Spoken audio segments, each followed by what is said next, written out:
Sevgi ko'z bilan emas, qalb bilan ko'rilgan osmon. U kelganda jimjit tun ham aylangay doston. Yurak urar uning ismin sekin pichirlab,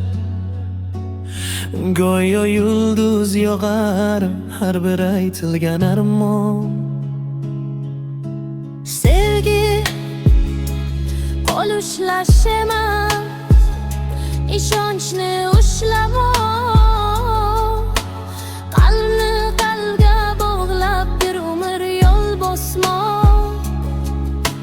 Sevgi meniki bo'l emas, baxting uchun yashayman deb sukutda ham sevmoq. Ba'zan sog'inch bo'ladi, ba'zan esa ko'z yosh. Ammo chin muhabbat sindirmaydi hech qachon bardosh.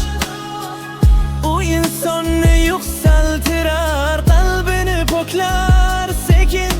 Haqiqiy sevgi eng go'zal mo'jiza, eng buyuk quyosh.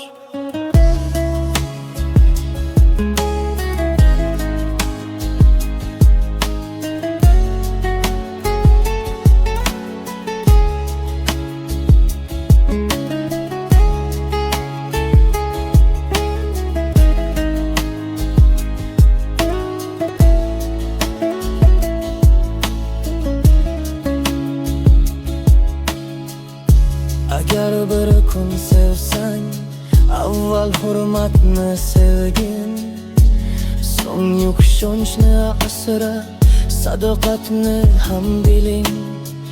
Zero chin muhabbat bas bilan emas o'lchanar. U ikki qavmi abadiyat sir eltadigan eng yorug' yo'ldir. Ba'zan sog'inch bo'ladi, ba'zan esa ko'z yosh. Ammo chin muhabbat sindirmaydi hech qachon bardosh. U insonni yuksaltirar, qalbini poklar sekin.